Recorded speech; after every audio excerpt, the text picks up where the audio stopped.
So I've been doing photography since I was 9 years old. I do all genres.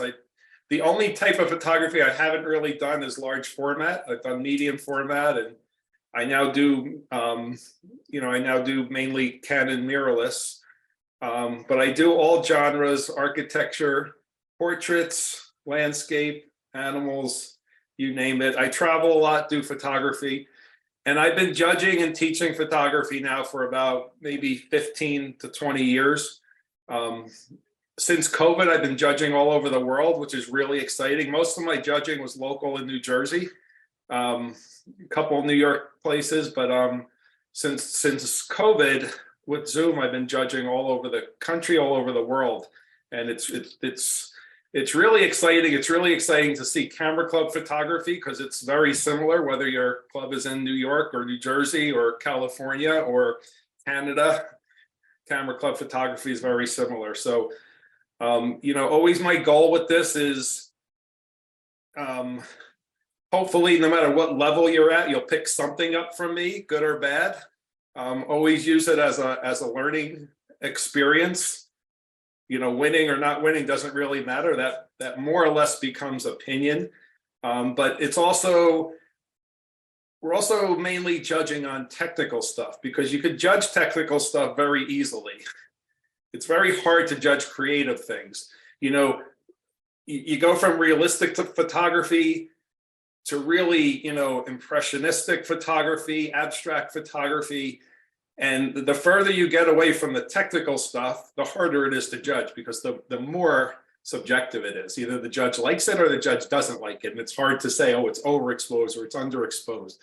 But, I always tell people when I judge, remember we're doing photography. Photography starts in the camera and you got to get the best picture, and processed properly, you'll get the nicest picture. So hopefully I'll be able to give you some stuff that I know about photography, and hopefully we'll have some fun tonight. All right. Thanks. All right. Well, with that said, my turn. Tonight is our general and monochrome competition for April. It is our last competition before our image of the year competitions in May. So it's been a good season, a lot of good images this year. And like I said, get your Lubit images in by Saturday midnight. So without much further ado, I'm going to jump right into it. And all right, so let's start with general category. We have 40 images. We have 5 places and 5 honorable mentions. So without much further ado, I am going to start. So you want critique on every image, correct? Correct. Yes. Yeah. Short critique. Yeah, that's fine. I usually at the beginning, I usually talk more than at the end. I'll talk less as I go. All right, that's fine. So first up is the London Street Singer, Marty Bannon. Okay, so first of all, it's nice storytelling. I like the way you got nice tightly in her face. You're showing some expression. There's a little bit of story to it. Just a couple things. Your eyes usually go to the brightest and or sharpest part of the image. If you were to flip through this picture and come back, it's really bright on the top right of that corner. And as soon as I saw this picture first time, I went right to the top right corner. And all you have to do is just use the burn tool, just burn that down a little bit, just so the face is the brightest part of the image. Your focus is good. The only other comment is I'd like to see just a little more light in her face. When people wear a cap like that, it darkens their eyes, it darkens under their head. Just a little more light in the face. Next up is Rainy Adirondack Day, Janice Pritchett. Okay, so beautiful exposure, beautiful scene. It puts me right in the Adirondacks. There's something that bothers me about this picture, and it may or may not be, but I feel like this picture is slanted to the left. It seems like it's listing to the left. And, you might tell me, well, there was, I had the level in the camera and it is level, but whatever the case is, it doesn't appear level to me. And sometimes it's just the perspective, and there's nothing you could do about that. But if you look toward those back trees, it appears that it's just slanted a little bit to the left. But your exposure is good, your focus is beautiful, composition, very nice. But that slanting just bothers me. And again, it might not be, but it appears to be slanted to me. Next up is Flamboyant, Alina Kesey. Okay, so nice backlit flower. I really like what you did here. Two things that bother me. When you get really close and when you get, when you're getting into these, a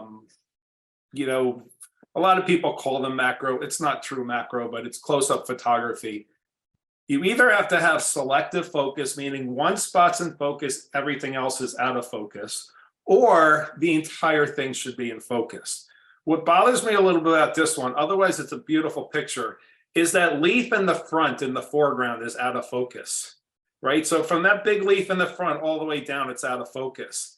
And that's visually heavy. It kind of, it's a big part of the image. So that's kind of pulling my eye. I wish this whole thing was sharp. I think I would have definitely picked this as a winner if the whole thing was sharp. But just pay attention, either use focus stacking or use a smaller, a larger f-stop, smaller aperture, and the whole thing will be in focus, but otherwise beautiful. Next up is Que Sera Sera, Alina Kesey. Okay, I love the effect of the water.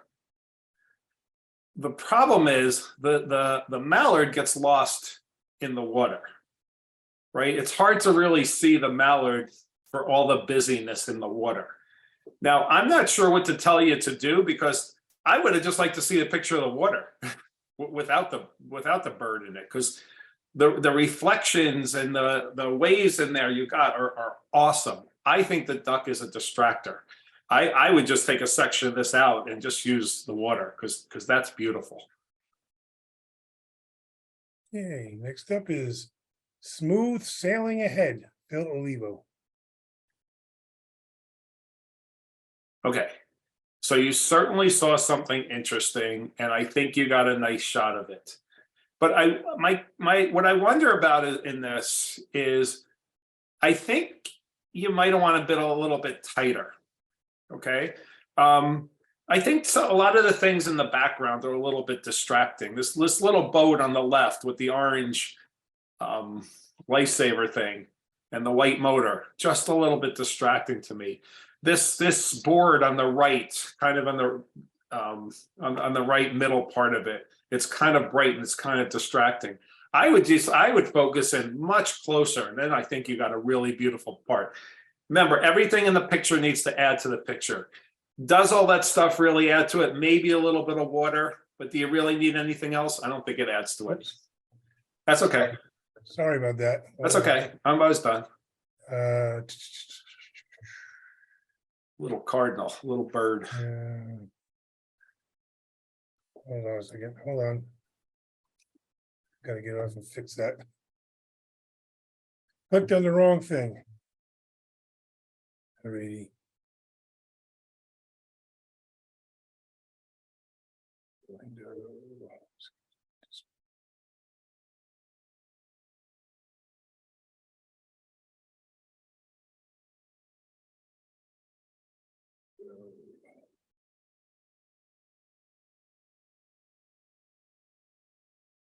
There we go.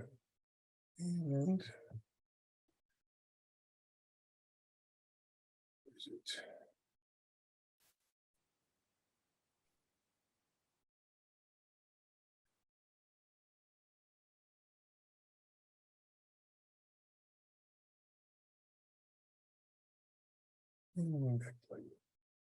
There we go.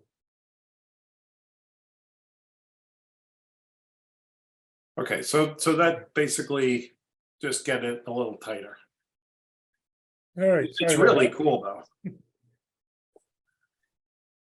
Next up is Sunbathing, Bill Lanahan. Okay. I love the low angle you have. I love the idea that the bird's got a kind of a cool like tweak to his head. A couple things, especially with digital. When you're shooting snow and stuff, you gotta add a little bit to your metered exposure, okay? Because notice the snow has a really blue cast to it. So you can either do that in post-processing, you can just use the blue slider and just take it out, and that snow will all be white. The other thing is just a little bit more light on the bird, right? You know, you can see the bird's face, but you're losing all the detail in the wing only because it's too dark. Now, your light meter gets funky in these things because you got the bright snow reflecting on your light meter. You're really exposing for the dark bird. If you're shooting birds in the snow, it's one of the few times I like to use spot metering because all I really care is that exposure on the bird is right. And I think you're a little bit underexposed on the bird. And next up is Seek and You Shall Find, Jana Kaywood. Okay, so it's really nice close up. You really got in there. I don't think this picture is as sharp as it could be. You know, especially in the shell there, I think you lost a little bit of focus. Really pay attention to the exposure triangle, especially when you're starting to get in close to macro and close-up work. You know, your depth of field is really, really shallow. And, you know, look at some charts and look, you know, look what a 200 millimeter lens is from, you know, 15 inches out. And you know, your depth of field is really, really shallow. You know, maybe, I'm not sure if you were handheld here, maybe there's a little bit of motion blur. I love the composition. I love the story. I just think that it needs to be a little bit sharper. Okay. Next is Mashop Beach Sunset, Greg Effner.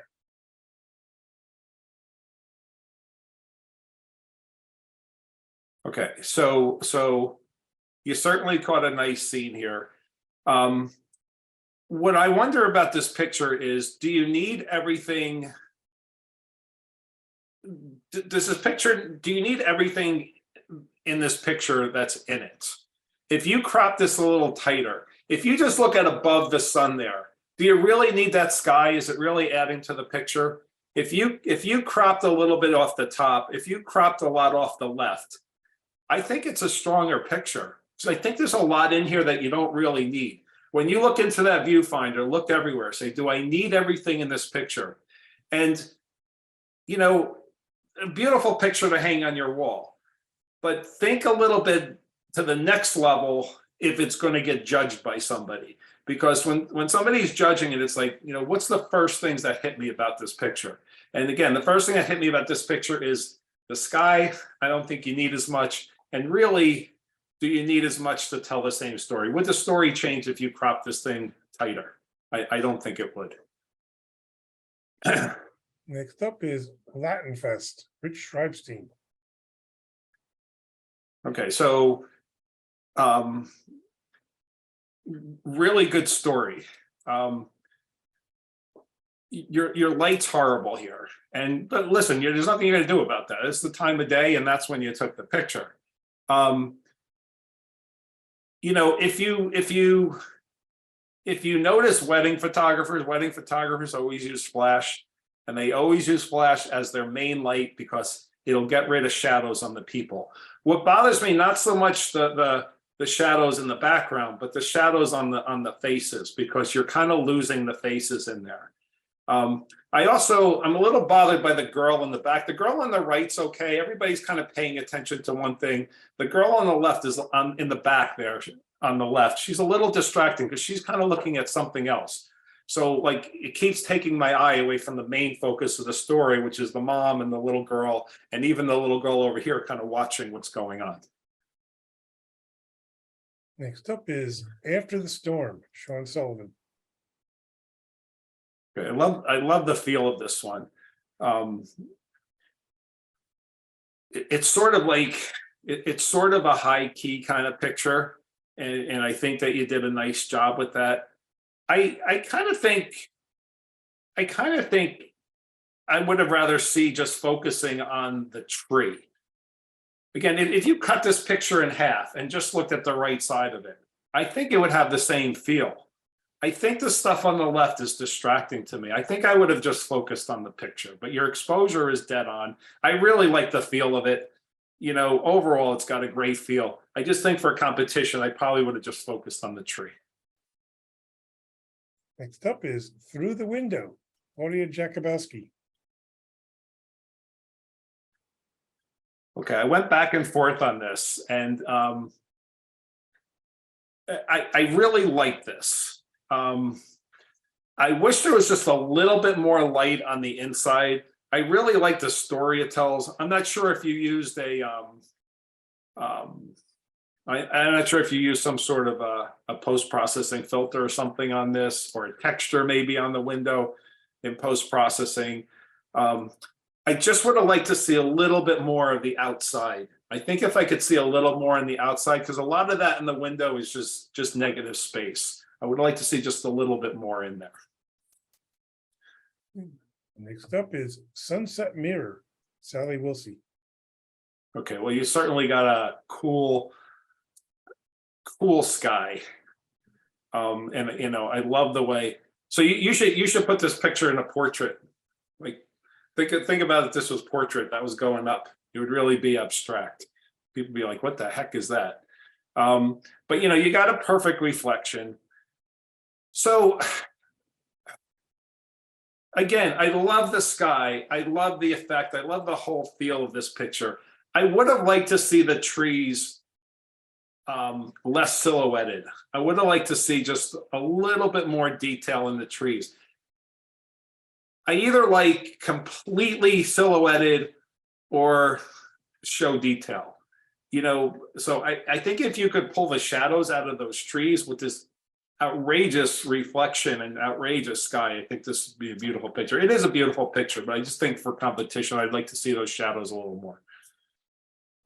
Next up is Nesting, Janice Pritchett. Okay, so you got a great interaction here.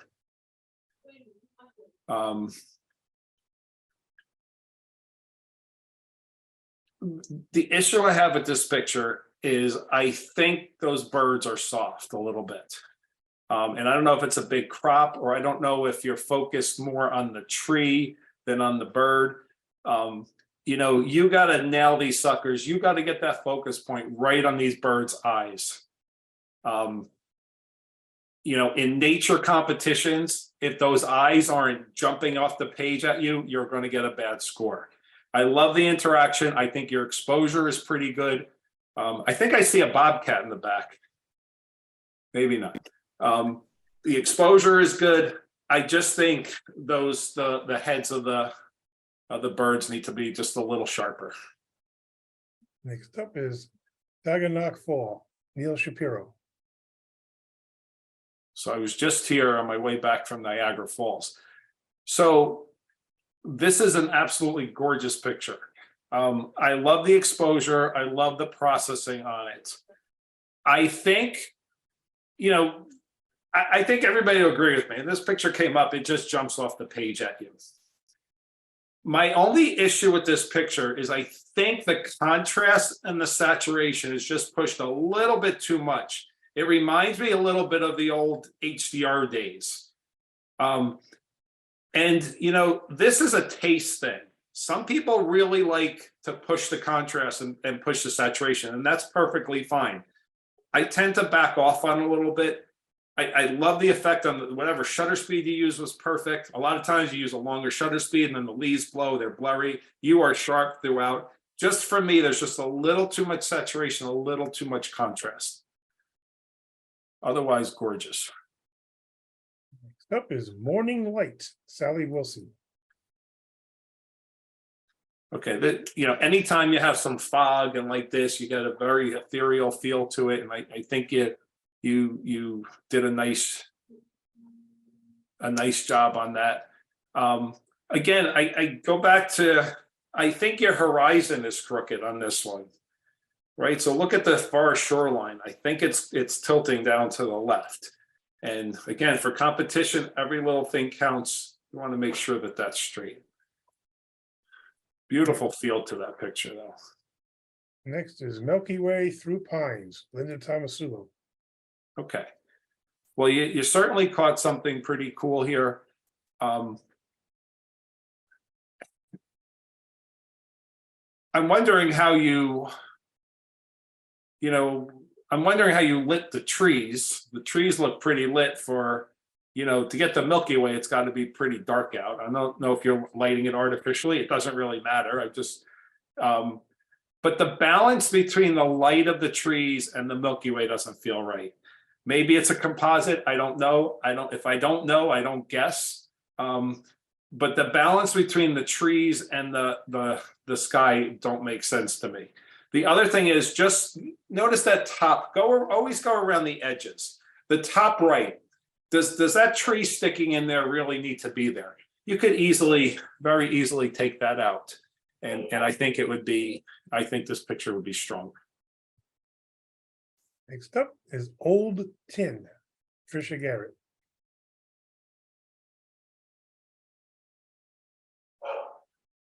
Okay, so you certainly set something up really, really nice.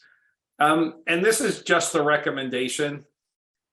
I always recommend that you put a white line around the picture, especially if your picture has a dark background. And the reason is, when you look, presentation's important, whether it's in a competition or you're hanging on a museum wall. It's hard to tell where the screen starts and where the picture ends, or vice versa. So I'm struggling with, is there too much background, not enough background? If I really look, I could kind of tell, but I'm spending too much time trying to figure that out, and it's taking away from the beautiful picture. I really like the lighting. I really like your setup. Again, this one, maybe my eyes are crooked tonight, but this one also appears to be listing a little bit to the right. But again, that might be because there's not a frame around it. If you use Photoshop, you just do something called a stroke layer. Right when your picture's ready, just white stroke layer, and that'll put a white frame around it, a white border, and then you'll be able to, you'll see how much better this looks. I don't know if you have,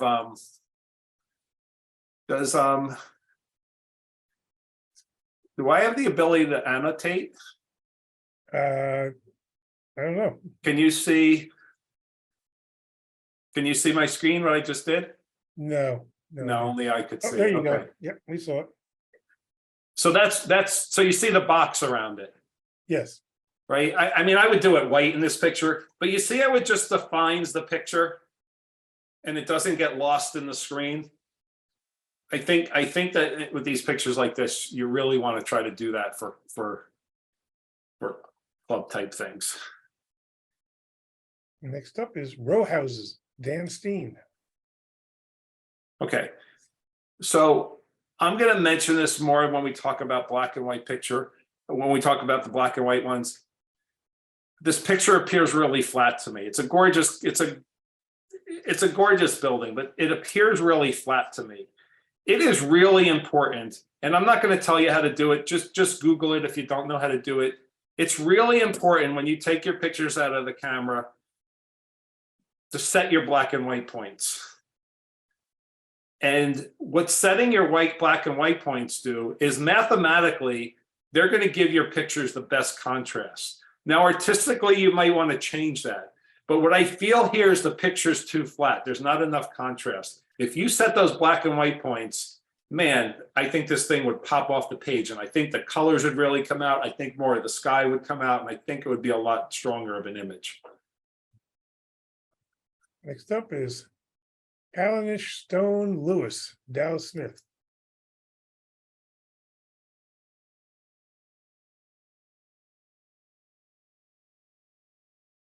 So the issue I have with this picture, it's kind of cool. I kind of like what you're doing. That stump there is tack sharp. It's kind of an interesting idea.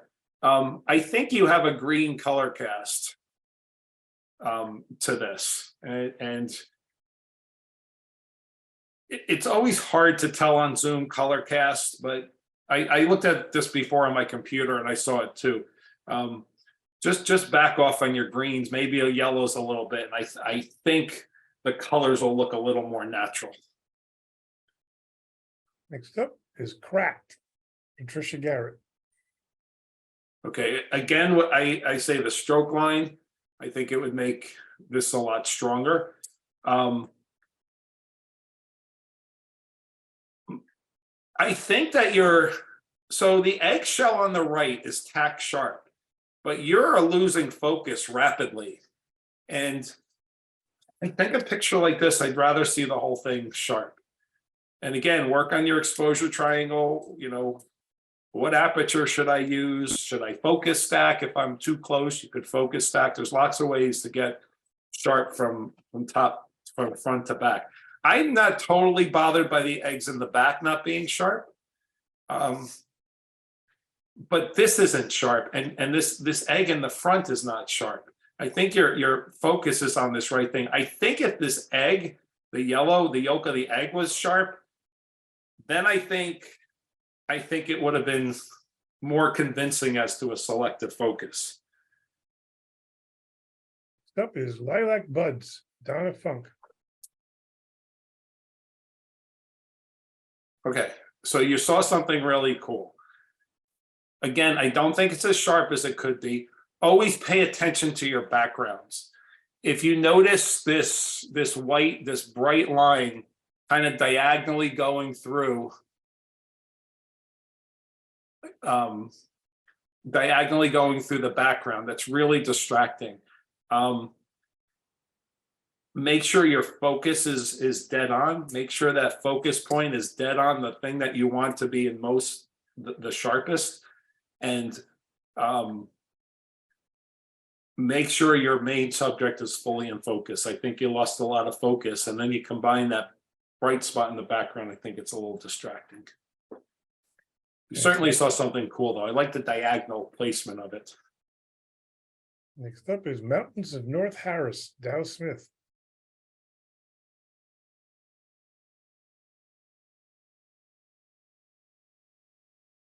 This looks a little different than I think when I was looking at it on the computer. Sometimes like the haze that's in the sky gives kind of that blue cast. I don't think you have a blue color cast. Maybe you do, but sometimes that's just the blue in the sky. This is a nice picture, but I'm not convinced that there's enough interest here. Like maybe I would have liked to see a little more detail in the mountains. You got a cool sky. I'm not sure if you need all this foreground. I think I would have liked to see a little more detail in the mountains. Again, this might be a picture where you set your black and white points and it'll make it a lot stronger, in my opinion. Next up is Tommy, Marguerite Hill. Okay, well, cool picture of a cat. You certainly got a lot of detail. It certainly tells a good story. I'm just not sure for competition if it's strong enough. It's kind of like a nice snapshot. It is a nice snapshot. It's a really nice snapshot. But as a competition image, I'm just not sure if it's working for me. Next up is The Corner of Lark and Orange, Rich Schreibstein. Okay, so there's a lot going on in this picture. I think this is pretty cool because I like the way you got the reflection in the back of the car, but I really think you have two separate pictures, right? The guy eating on the phone in the restaurant. If you put a line right down the middle, you sort of have two pictures. You got the guy eating. I think that's the interesting part of the story. I think your eyes are bouncing back and forth between that reflection in the car and the guy eating in the restaurant. And that makes it, a little visually tough to look at. I think you have two pictures here, two cool pictures, but I just don't think they go together. Next up is Ice Riffle, Marty Bannon. Okay, so it's always cool. It's really cool to put a long lens on when you have all the ice and everything else. I just think the water here, the moving water, is just a little bit too milky. I think you just use too long of a shutter speed. it's a cool image. I like doing these images too. And some people like that milky effect, and there's nothing wrong with it. For my taste, I'd rather just see a little bit of a shorter shutter speed and to see a little less milky in the center. It's so much fun to shoot with a long lens ice in a stream or a river or a creek, because your abstract mind just goes nuts. Next up is architectural abstract, Phil Olivo. Okay. I love what's going on there. So this is another one of those pictures where I just want to do it again, just to show my point.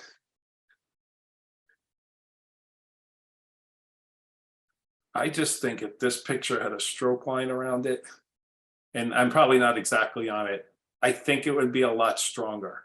Because I love the effect you have on this building. I just love, you don't know which way you're looking. Am I looking up? Am I looking down? Am I looking to the side? And I think that makes it cool. Your exposure, everything else is really, really nice. What's bugging me is the darkness on the left side, because I'm not sure. When I first looked at this, I said, is this a horizontal picture or is this a vertical picture? Is it a portrait or is it a landscape? And it took me a little bit to figure out that it was a portrait. I just wish that if you had a line around that and that was, when I first saw it, I think this would have been a very strong image for the competition. Next up, Canyonlands Sunrise, Bill Lanahan. Okay, so first of all, gorgeous scene. I love Canyonlands. I like a lot that's going on here. You got a gorgeous sunrise. When these clouds are out and the sun's coming up, and you got all these different colors in the sky. And again, you could yell at me if I'm wrong, but I think these rocks on the right side here, although they sort of help to frame the picture, I don't think they're sharp, and they're pretty visually heavy. I might have toned those down. If something's not as sharp, like in a landscape picture, if you're using something to frame, like whoever took this picture obviously knows what they're doing. You're using these things to sort of anchor, to sort of help frame the picture and sort of to bring you in.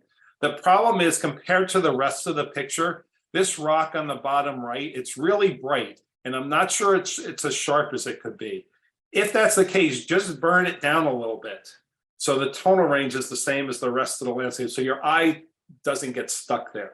Otherwise, absolutely gorgeous. Next up is Larissa Gold, Doug Mitchell. Okay. So nice portrait, nice. I'm assuming that you textured the background. What bothered me about this picture, nice lighting, all beautiful. I just wish I could see her feet. Remember, in competitions, you have to nitpick the pictures, right? I just wish I could see her feet. I think this would have done very well if I could see her feet, because I'm not sure if she's sitting or she's just bending funny. And I think if I saw her feet grounded, I would kind of know whether her feet are just hanging there because she's sitting in the chair, or whether her feet are on the ground. But that pulls away from the beauty of this picture, in my opinion. Next up is Tulip, Joe Catronio.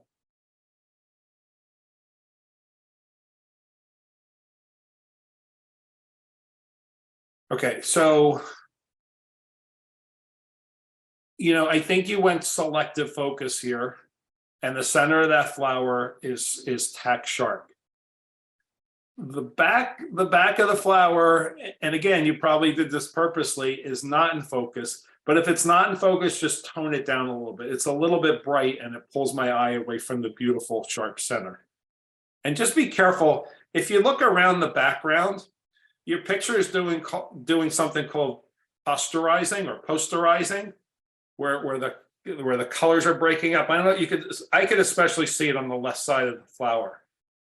Right, it's a little bit like pixelating. They call it posterizing or posterizing. And it's sort of from the breakdown of you might be pushing the curves or the levels or something a little bit too much, or your saturation a little bit too much. Next up is Dragonfly at Ann Lee Pond, Linda Thomasula. Okay, so beautiful dragonfly picture. You know, I love the background. Background's a little bright. Might want to darken that a little bit. I just wish I could see a little bit more of his face. And again, I think it's nice as is. Nature competitions, whatever it is, whether it's a bear, a bird, butterfly, or dragonfly, nature competitions want to see the face. So kind of the front angle looking back at this would have made this stronger. Okay, now honorable mentions. First up, Table Tableau, Claudia Jakubowski. Oh, do you want me to comment on these too? Yes, oh yes. So I love the focus fall off and kind of the light fall off on this one. I think you did a nice job. I was a little bothered initially by the flowers in the upper left, but then when I came back and looked at it a few more times, I think it balances the lights in this picture. And I love the detail in the chair in the foreground. Really has a nice feel to this picture. Next honorable mention, Orchids in the Dark, Donna Funk. Okay. So again, stroke line around this, I think it would have been stronger. Beautiful detail. Again, I'm not sure if you push the colors on this, but I like the colors on this. Whether they're pushed or not, I think that they go with the flower. And I think this is beautiful. I love everything is sharp, but I think you did a really nice job with this one. Next honorable mention is Mother and Child, Kim Koza. Okay, so here's a picture where negative space is helping you. You're not exactly in the rule of thirds, you're more in the golden mean where your subject is, but that subject fits perfectly. It tells a nice story. The ways are perfect, your sky is perfect. Nothing's merging. I think you did a really, really nice job with this picture. I don't know if this was a setup where you just walk in and saw somebody, whatever the case is, I think you did a really nice job. Next up is Portland Sunrise, Neil Shapiro. Okay, so beautiful picture. So we had a judge that used to judge in our club, and if you had a picture of a lighthouse and the lighthouse wasn't lit, he'd take points off of it. That doesn't really bother me. I'm just telling that story. So absolutely gorgeous vantage point here.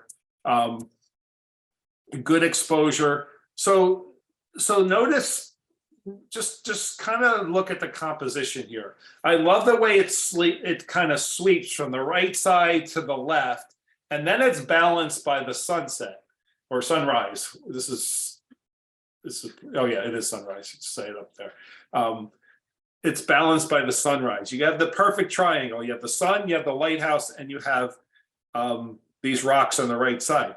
But notice, compared to the picture that we talked about before, these rocks on the right side balance this picture, but they're darkened a little bit, right? So they're not so visually heavy. My eye gets pulled right around this lighthouse, right to the sun. Beautiful job. Okay, next honorable mention is Montana Barn, Kim Koza. Boy, this just, again, the colors in this are absolutely gorgeous. I love the barn. I love the sky. The red, the blue, the greens and yellows, just beautiful stuff with the sky. You have this fence in the foreground that doesn't block anything. It even kind of feels like a bit of a leading line. Everything is sharp. I think you did a really, really nice job. I just wish this was my picture. And our winners in fifth place. Oh, they were all winners. Come on. In fifth place, Which Way Do I Go? Sean Sullivan. Okay, and here's a really nice selective focus. Tells a great story. I like the way I think that's a lighthouse building. I like the way it's sort of out of focus compared to that. I think it's a good storytelling. I really like this one. It's the Saugerties Lighthouse. Yeah, I think I've been there. In fourth place, rows of candles, Joe Catronio. Okay, beautiful job. I mean, not much to say. I love the way the green candle is in the thirds. I love the rose. I love the repetitiveness. I love the patterns. Exposure is perfect. Very nice job. Really, really nice. In third place, the Stair, Greg Effner.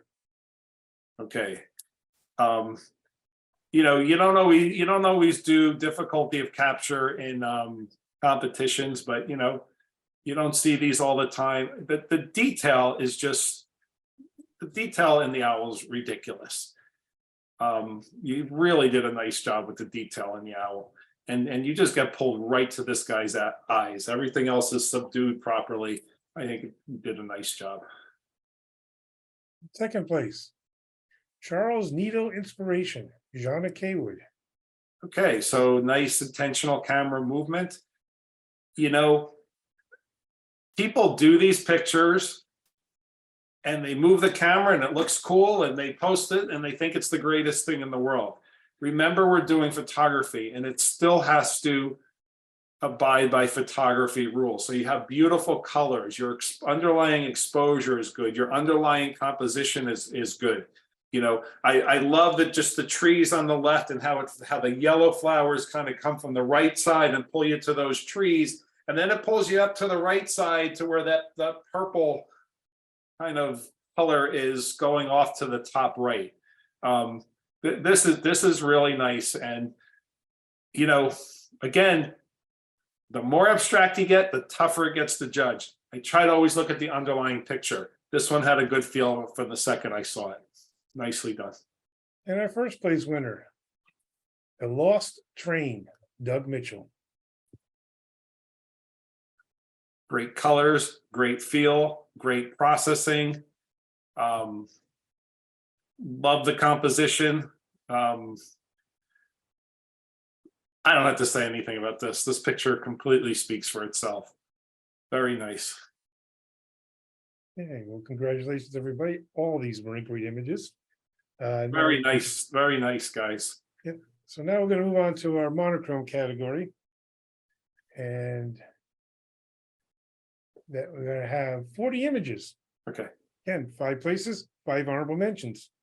Am I talking too much? Oh, not at all. Okay. First up, well done, Cuddy Shark, Marty Bannon. Okay, well, this is certainly an interesting picture. I love all the cables. Obviously, I love the you know, the main story of this.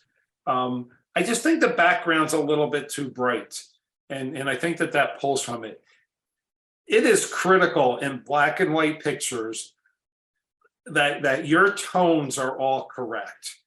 And when you take a black and white picture, or if you process a picture into black and white, you have to say, why does this work in black and white? And I'll talk about it a little bit as we go, but shapes, shadows, tones, textures, those are things that make good black and white pictures. But when you're worried about those tones, you really have to pay attention to every tone that's in there. And I think that background is just a little bit too bright. Next up is Frozen Spiderweb, Kim Koza. Well, this certainly has a cool effect to it. I think I probably would have just, again, take a line, go right across the center from left to right. I think the interest is in the bottom of this. This is really cool. I love it's almost like hoarfrost, you know, the frozen spider web. But I think there's just too much in here. I think if you cut this in half and just had that bottom half,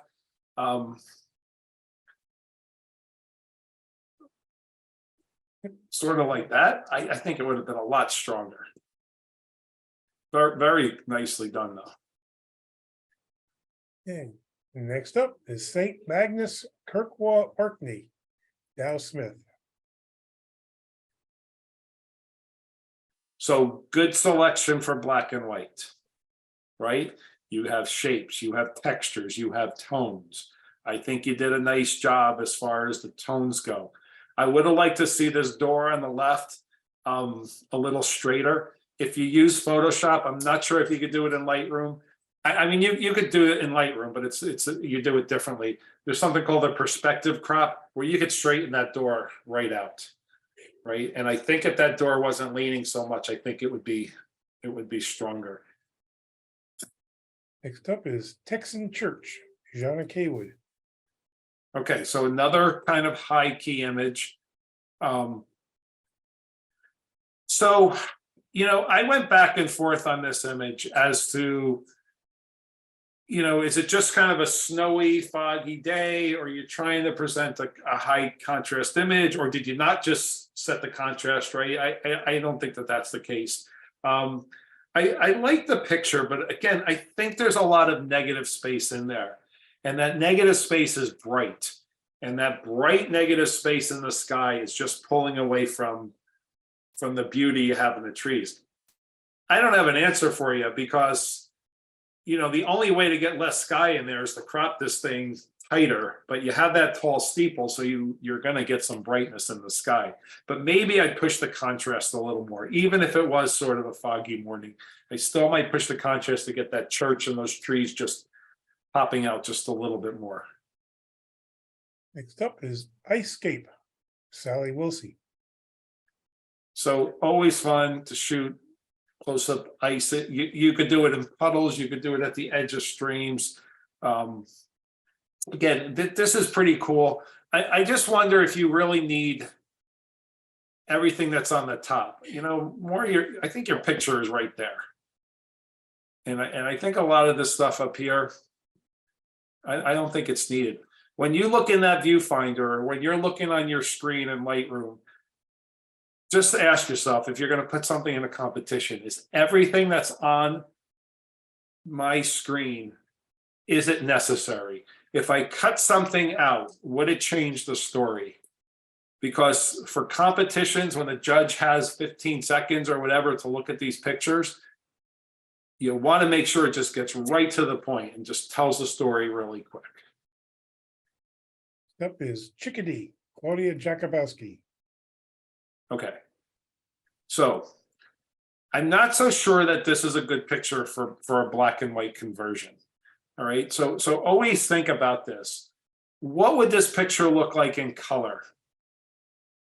And I think it would be stronger. Your bird, which is very small part of the picture, and all the snow and everything else, and the branches and everything else, everything's mingling, and it takes me a long time to kind of find that bird in here. I don't think black and white is helping this picture. I think it would have probably been stronger in color. Next up is an heirloom plant, Marguerite Hill. So, it almost looks infrared. I'm not sure if it is infrared, but it almost looks infrared to me. I love the effect of these leaves against that fence. What bothers me about this is the top of the fence. I wish you could have, and I mean, it's probably hard to do this, but I wish you could have just isolated it against part of that fence. Maybe just isolate a couple leaves against just the one part of the fence. I think it would be stronger. I really like the effect here. That top of the fence just kind of bugs me. Up is Affair, Doug Mitchell. Okay. So beautiful pose. Some people will tell you that whenever you do a portrait, you want the model either interacting with you as the photographer, or you want to be able to see what they're interacting with in the scene. I don't think that's the case in this one. I think her expression is fine. I think where her eyes are fine. Again, what bothers me on this, and I said it before, is the brightness in the background is really pulling away from her a little bit. I think you just tone that down a little bit. I think it would be stronger. Next up is Thor Slays the Dragon, Joe Catronio. Okay, so you saw something cool here, but I'm gonna say the same thing I kind of said for the picture with the chickadee in it. It's really busy, and I'm not so sure that black and white is best for this picture. There's a lot going on here. It's a lot to really focus my eyes on the subject because all the textures are very similar.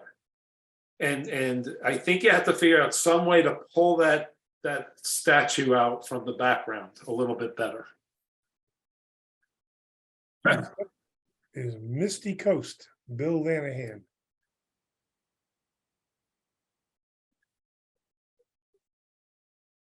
Okay, so I love your composition. I think this is a good choice for black and white. Again, your composition comes in from the left, sways around to the right, and then pulls you back out to the sky. I'm not sure you need as much sky. I think maybe it'll be stronger with a little bit of portrait. The sky is of some interest, but you know, again, I'm only doing this quick, so, but you know, maybe a little bit in more of a portrait, more of a pano kind of crop, to take some of that sky away. I think it would focus you in a little bit more on the subject. Up is Portrait of a Goose, Joe Catronio. Okay, so you know, your head is just tack sharp. I love the way the background's blurred. You know, I realize these birds aren't so colorful, but you know, I think this might look better in color, but I also think that again, a much tighter crop on this. I'm not sure you need all that extra space because I don't think it's adding to it. Next up is White Sycamore Tree, Greg Effner. Okay. Again, I really love this one. What I would have done with this, again, this is an important picture. Set your black and white points. I think this sky is sort of a funky color or a funky tone to me. And you know, I realize it's not a color, but it almost feels like it has a different color or a different tone than the sky should have. I think if the sky part of it, not the clouds, the rest of it was darker. And I think that's easily done in post-processing. Make that sky back better, darker, and that tree will pop out almost 3D because you are almost there with this. I just think that sky needs, the tone of the sky needs to be, the contrast between the tree and the sky needs to be wider. Okay. Next up is Peony, Linda Thomasula. Okay, so I love the job that you did here. Two things. I wish there was a little more light on it. And I'm not so sure that this was a good choice for black and white. I think this would be absolutely gorgeous in color. Converting it to black and white, I think it's taking some of the beauty away from the flower. Now, it's not a bad choice for a black and white picture, but I just think in my picture, in my opinion, the picture would be better in color. Listen, you got all the tones in there. I just think this would be stronger in color. Next up is Winter in Adirondacks, Alina Kesey. Okay, so certainly a beautiful winter Adirondack scene. I just wish that sky had a little more detail in it. You know, there's nothing you could do. It's a bright sky, but it's not the best of light to be shooting it. I love the way the water just curves through the trees like that and the reflection in the water. I just think it brings you to that sky, which is just blah. Next up is Basking in the Sun, Trisha Garrett. Okay, so, you know, you saw something of interest. The light's kind of cool here. Not a bad choice for black and white. I would have toned down the window just a little bit.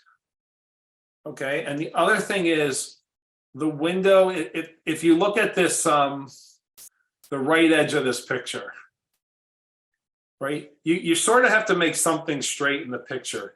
Take the most obvious thing and twist your picture so that that is straight. And I think your picture would have been stronger if it was straighter. Next up, Icy Abstract, Sally Wilson.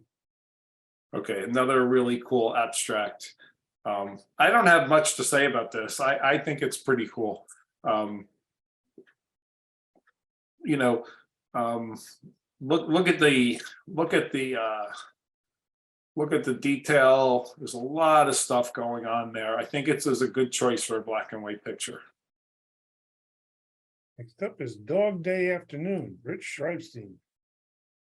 Okay, so listen, you have a great story here. You know, your shooting specs are, you know, they're pretty good. But think about, you know, it's a nice snapshot, but is it a competition picture? Is the story strong enough? I don't think it is. You know, your dog's looking at you, these two are looking at each other, there's distractions in the background. It's kind of a cool story for competition, especially for, you know, what does black and white really do for it? Right? It wouldn't matter if this picture was in color. Next up is Goth Queen, Doug Mitchell. Okay, so I really battled with this one. I love the look on her face. You did a lot of face softening on this one, which is fine. When I do models, I soften their face more than they probably should be too. I think again, I think the story is here. I didn't mean to cut off her head on that. Do you really need all this stuff? Almost half the picture is not needed here. The story's here, and I think if you just left the story there, that bothers me that I cut her head off. But you know, Next up is if you crop it like that, I think it would be stronger. Niskiona Train Station, Greg Effner. Okay, well, beautiful sky. Almost has an infrared feel to it. I think it's just some the light or some snow.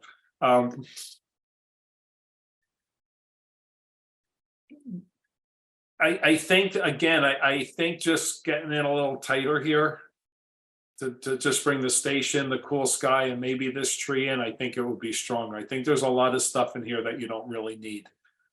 Again, look at your viewfinder and just say, is everything really needed? Next up is there a dentist in the house? Phil Olivo. All right, so I love the textures, really good choice for a black and white picture. I kind of feel like I wish you were just lower. I wish you were just head on with this. I have a feel like you're looking down at it a little bit. You certainly saw something cool because, you know, these things looking like teeth and everything, I think that's pretty cool. I just wish you were, I just wish you were a little bit more straight on with it. Next up is photographer in black and white, Dan Steen.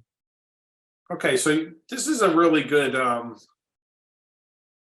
you know, I love how the background's blurred out, just perfect. I think you're telling a good story with it. I might just darken down the background just a little bit. Next up is I Heart You, Jana Kaywood. Yeah, this is another one I struggled with. I really like this.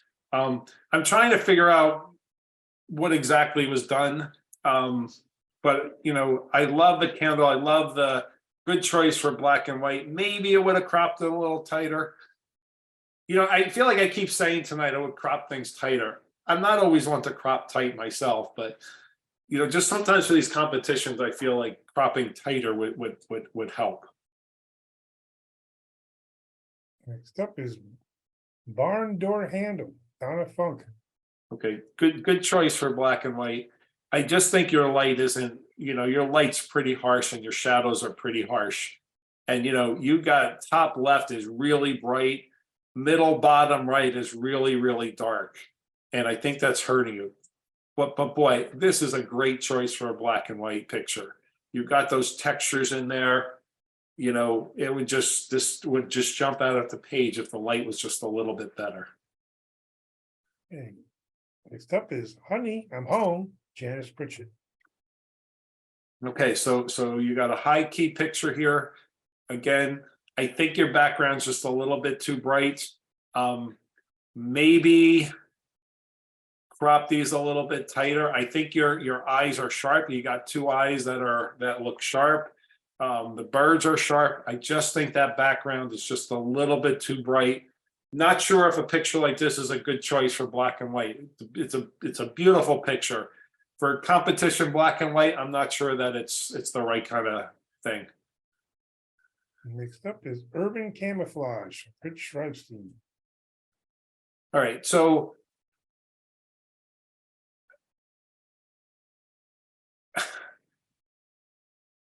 I kind of like what you're trying to. I kind of think that I know. I kind of think that I know what you're trying to do here. You saw this interesting woman, and she sort of, matched oppositely to the sidewalk. But I'm not. That's not the main part of the picture. The main part of this picture is all this stuff that's going on in the background, and I'm just not sure that. I like I said, I think I know what you're trying to do, because you got the walkway on the left, on the right, and you got her over here on the left. But I just think there's too much in the background that's, I keep looking back there, like, is there something interesting going on back there?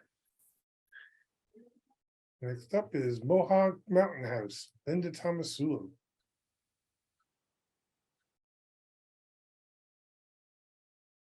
So I will tell you that this was I was really, really, really stuck between this picture and another picture that got an honorable mention. It came down to two. I love the texture, great choice for black and white. I love your exposure. Again, it seems to me that the sky is not natural, and that's the reason that I didn't pick this one. It was very close. Like, I think I would have liked to see the sky just darken completely black. I think it would have made this picture pop out a little bit more, but it's a really cool picture. I'm not sure if this is infrared, but whatever it is, it's, if it's infrared, that black sky would have really popped out. So, but beautiful picture. Next up is Daisy and Window, Claudia Jakubowski. Oh man. Uh-oh. There we go. There we are. Okay, so another high key image. I think this one works in high key. I just wish I could see the flowers more. Like, I would have turned it so you could see the flowers a little bit better, or turn it so you could just see the back of the flowers. Because you sort of see this one that's in the front. You just sort of see it at a kind of an angle. I just wish the flowers were either all facing you or all facing away from you. But nice overall, really nice job. Next up is Stromness Orkney, Dow Smith. Okay, so not the best of light. Good choice for black and white. But you got, when you have people like this, you have this lady who's kind of merged behind the guy. And I think that's distracting. Again, it's a competition. You have to pick out little things. I would have rather just see this. Like, I love the two people that are in the back there. I think they add. I don't know if you need these people in the front, or at least if you just had the guy with the dogs, I think it would be better. Next up is Dolce, Phil Olivo. Okay, so this is another one that I sort of battled back and forth with. I think it's a beautiful picture. I think you did a nice job on it. I think the lighting is a little bit harsh on her face. This kind of specular lighting that's hitting her arm, hitting the side of her face and hitting her nose. I don't think it's I don't think it's adding to her. I would have liked to see a little bit more light in the eye, and I would have liked to see a little bit less of that light on the nose and on the arm. You know, otherwise it's a beautiful picture. And you know, again, pictures like this, you know, it's artistic. It's your choice. It's very hard to you know, impart my opinion on it, but that is my opinion. I just like to see her eyes a little bit better, and I think it would be stronger. But you know, otherwise, this is a very strong image. Next up is Morning Light Show, Neil Shapiro. Okay, so certainly you got some gorgeous light going through the clouds, but this is one of those that I question. You know, I think this might be better in color. I'm not sure if it's your best choice for black and white. You do have shapes, you do have textures, but I think that I just think that if this picture was in color, I think a little bit more color in the sky and in the water, I think it would have made the picture a little bit more pleasing. Honorable mentions. First up, Cannery Row in black and white, Sean Sullivan. Okay, good, really good choice. Texture, shapes. You know, I love the way you have this thing cropped perfectly. I think you did a really nice job with this. Exposure's good, everything's good. Next honorable mention, Heaven on the Mountain, Janice Pritchett. Okay, boy. You know, landscapes are sometimes tough in black and white, but I think you nailed this one. I love the God's rays coming through. I love the detail you have in the mountains. This picture is so easy to screw up, but I think it's done perfectly. I love the composition. I think this is very strong, very nicely done. Next is Garlic, Trisha Garrett. Okay, it looks really bright to me right now. When I saw this on my computer screen before, it didn't look as bright as it looks right now, but you know, just a nice simple composition. I think I like the high key. You know, I think that you did well. I love the little leaf or whatever you'd call it that you have here in the foreground. I love the way you have them crossed like that, and I think the high key works. Wait, did he go in? No. Next up It is looked better on my computer screen though. For some reason on my screen tonight, it looks like it's really, really bright. Zoom will do that. Next up is Rim Light, Kim Koza. By the way, can I just mention something? Sure. In the future, when you have judges, so let me see if I could do this. So on the top of your screen on Zoom, there's view options. Mhm. The default is fit to window. And sometimes what happens when you have it fit to window, the picture looks soft. And what you have to do, I should have mentioned this before because I did it. A couple of those ones that I said look soft, I did it. You have to go down to view original size at 100%. It'll make the picture smaller, but a lot of times it makes the picture look sharper. I wanted to mention it before because a picture that looks soft to me, I did that and put it to 100% and it looked perfectly fine. And I just thought to say that again. So Well, just for, and you might want to mention that to judges because not all judges know that. yeah, well, the actually it is full screen, but I'm using the Well, it doesn't matter what you do. They have to do it on their screen. Right. So everybody could do it themselves because everybody's probably looking at it at the default size. But what happens is it's magnifying the image and sometimes it makes it look soft. So it's something that you want to say to the judge. I judged the competition. The first 10 pictures were out of focus. And I'm like, there's something wrong here. They're all out of focus. I can't believe everybody's picture's out of focus. And I start looking around. I said, I gotta, and we actually went back and redid all those because they all looked out of focus because they weren't at 100%. But only if they look out of focus, I tell the judge, just view it at 100%. So anyway, I love the light on this picture. Really, really nice. You know, look at that rim light. It's just perfect. The hat has a diagonal composition, and you know, lots of nice stuff going on in this one. Good job. Next honorable mention is Lonely Dead Flower, Donna Funk. So I love the simplicity of this. Okay, it's just very simple. It's high key, but you have lots of detail in that flower. The one that I said was this was one of the ones that I was debating, but I really like this. Nicely done.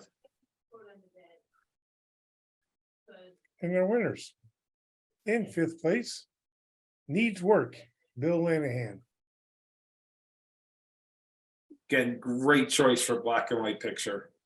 Shapes, textures, tones. Light's not perfect, but your textures and your shades make up for that. You notice how he just minimized the sky, right? He could have even minimized it more maybe, but you know, you minimize the sky. It's all about this cool building. And nice choice for black and white. Fourth place, Survival, Neil Shapiro. Boy, you know, perfect composition, perfect post-processing, exposure. You know, her eyes are so cool in this picture, her expression, her arm, just so much cool stuff going on here, and really nice choice for black and white. In third place, Eye on the Eye, Marty Bannon. Now this defines black and white, shapes, textures, tones. I love the way you have this thing cropped.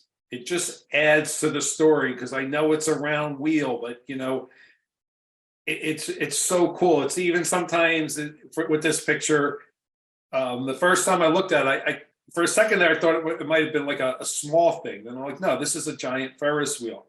Perfect picture for black and white. Beautiful processing, beautiful cropping, very nice. In second place, Upwards Rain, Elena Kesey. Boy, you know, talk about storytelling. Good choice for black and white, great storytelling. Somebody paid their kid to go run in the sprinkler. I got to win that competition. Go run in that sprinkler now. Just really nicely done. I love the way you have it cropped. I love the expression on her face. Very nice.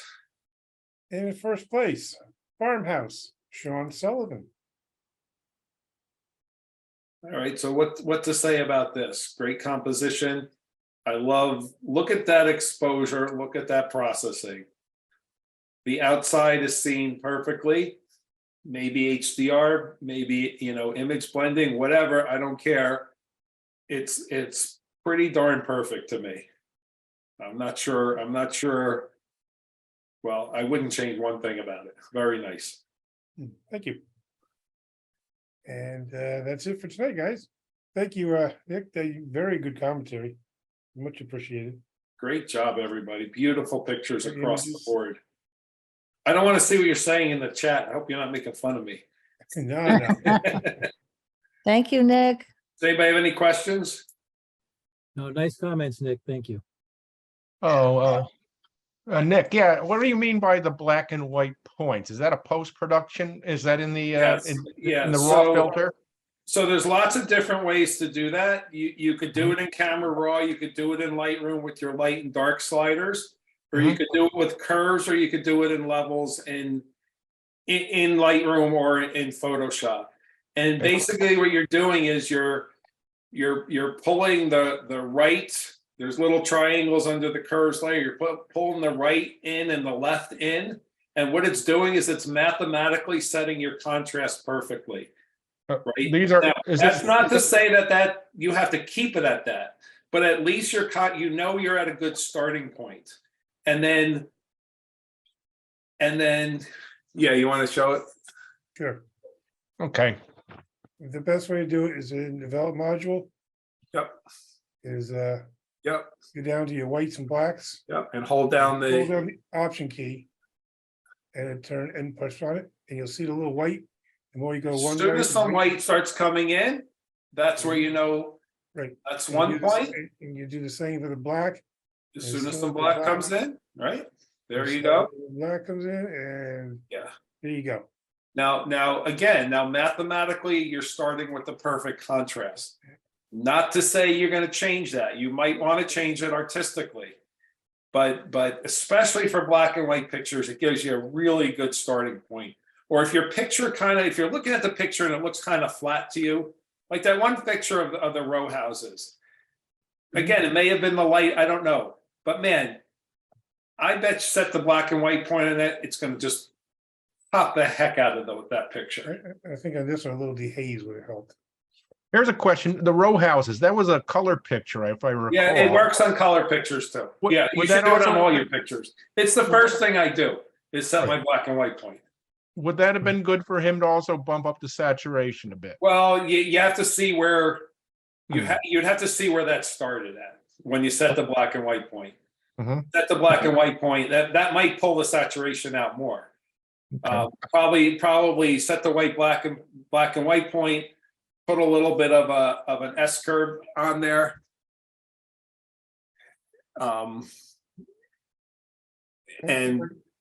And I think that then you could decide. And sometimes just a little bit of dehaze slider, not a lot. You know, usually works through on those. Yeah, just do the dehaze and everything after your black and white point Right. are set. Don't dehaze it and then set your black and white point, because that's really gonna screw the contrast up. Thank you very much. I think you were a great judge. I also want to congratulate everybody. This must have been a hard one for you to judge, because I think there was, Yeah. everybody did such a good job. There was so much good work in here. It was. Yeah, you know, when you judge, you focus so much on the negative stuff. They're all beautiful, all really nice job. Very impressed. Thank you very much, Nick. We appreciate it. Yeah. Can I All add right. just one thing? Yes, I just want to add one thing, is that Saturday, Carl Helm is doing a workshop on how to shoot the solar eclipse. I think he Oh, has, wow. I think he has a couple openings still. oh wow. So just go to his website. Where's he doing that? Brantley? He's doing it at like at the Adirondack Folk School in Lake Luzerne. Oh, yeah. Wow, I wish I could go. Thanks, Janice. Carl Hauman is one of my mentors and my favorite photographer, so. And he's become a really good friend. So, We almost had him as a judge, but it didn't work out. oh, he doesn't like judging camera clubs. He wasn't too sure. Maybe next year. He's gonna be, he'll be That's not tough. Carl. I don't think that's Carl, do you? Yeah, he'll only say good stuff. I don't think he could say anything bad. No. You know, you'll all be winners. He'll be like, oh no, we have to have 80 winners tonight. It would take 5 hours. Yeah, exactly. You gotta have the bad stuff or you'll never improve. You know, have Yeah, nothing. to improve. the whole purpose of judging is to nitpick the images so that, you know, you think a little bit next time, and a little nitpick here, a little nitpick there, you improve it, and all of a sudden your pictures are like, wow, like these are awesome.